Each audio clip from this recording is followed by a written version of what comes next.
आत्मिक यात्रा कार्यक्रम में आपका स्वागत है। आइए हम पास्टर प्रेमाशीष सतमन द्वारा लिखित आज के भक्ति लेख पर चर्चा करें।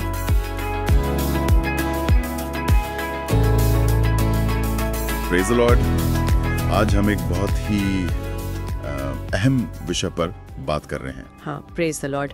विषय है परमेश्वर के वादों पर विश्वास। बिल्कुल, और खास तौर पर तब जब शक हमारे मन में घर करने लगते हैं। कैसे बनाए रखें वो विश्वास। ये जो हमारे विचार हैं आज, ये पास्टर प्रेमाशीष सतमन के एक लेख से लिए गए हैं। हाँ। लेख का नाम है परमेश्वर के वादों में विश्वास और उम्मीद। जी।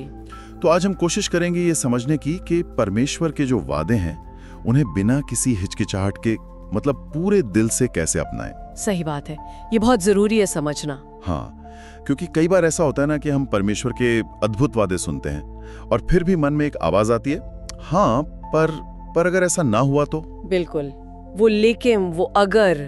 ये शक कहाँ से आते हैं? चलिए इसी पर थोड़ी गहराई से बात करते हैं। हाँ, ये बहुत अच्छा सवाल है।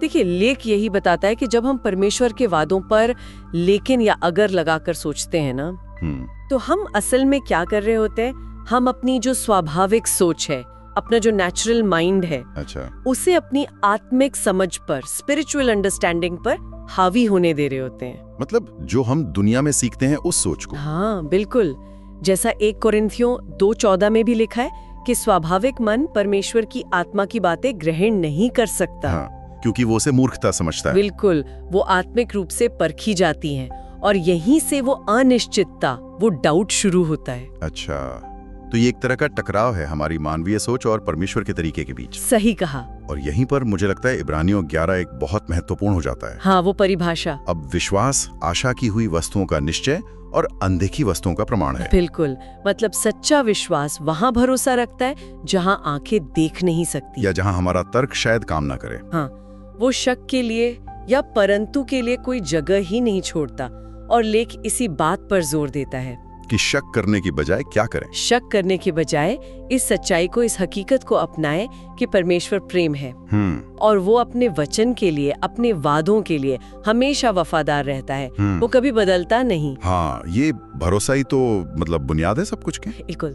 और देखिए, भजन संहिता 91 में पद 14 से 16 में परमेश्वर कितने ठोस वादे करते हैं। हाँ, वो बहुत शक्तिशाली वचन है कि जो उनसे प्रेम रखते हैं उन्हें वो छुड़ाएंगे, संकट में उनके साथ रहेंगे, उन्हें आदर देंगे, महिमा देंगे। हाँ, लंबी उम्र देंगे और अपने उद्धार का दर्शन कराएंगे। हाँ, ये कितने मतलब सुकून देने वाले वादे हैं। और ये सिर्फ खूबसूरत शब्द नहीं है। नहीं। लेख के अनुसार ये परमेश्वर की तरफ से दिए गए पक्के अधिकार पत्र है।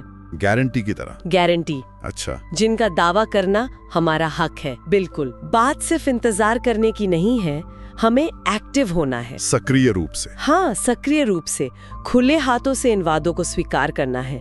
ये जानना है कि परमेश्वर का प्यार और उसकी वफादारी कभी हमें निराश नहीं करेगी। ये ऐसा है जैसे हम हवा को देख नहीं सकते पर महसूस करते हैं। हाँ, बिल्कुल सही मिसाल है। पत्तों को हिलता देखकर यकीन करते हैं कि हवा है। विश्वास भी कुछ ऐसा ही है। हम परमेश्वर के वादों का असर महसूस कर सकते हैं, उनका नतीजा देख सकते हैं, भले ही वो वादा पूरा होते हुए तुरंत न दिखे। तो मतलब सार ये निकलता है कि शक आना वो शायद स्वाभाविक है।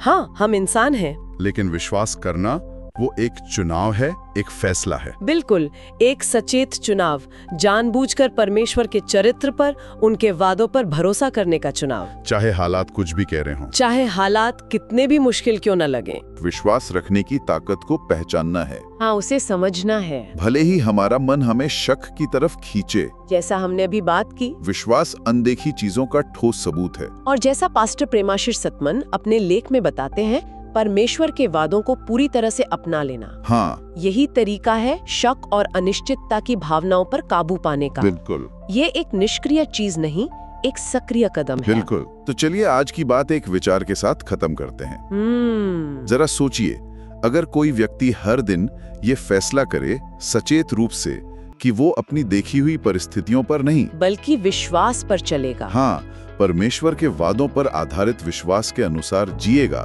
तो उसके जीवन में परमेश्वर के वादों की सच्चाई कैसे और कितनी गहराई से जाहिर हो सकती है। ये वाकई सोचने वाली बात है। इसका असर बहुत गहरा हो सकता है। आज आत्मिक यात्रा कार्यक्रम को सुनने के लिए धन्यवाद, जहां हम हर दिन परमेश्वर के वचन पर चर्चा करते हैं। अगर आज का कार्यक्रम आपके लिए आशीषकारी रहा हो तो इसे अपने परिवार और मित्रों के व्हाट्सएप ग्रुप में जरूर साझा करें। कल फिर मिलेंगे। धन्यवाद।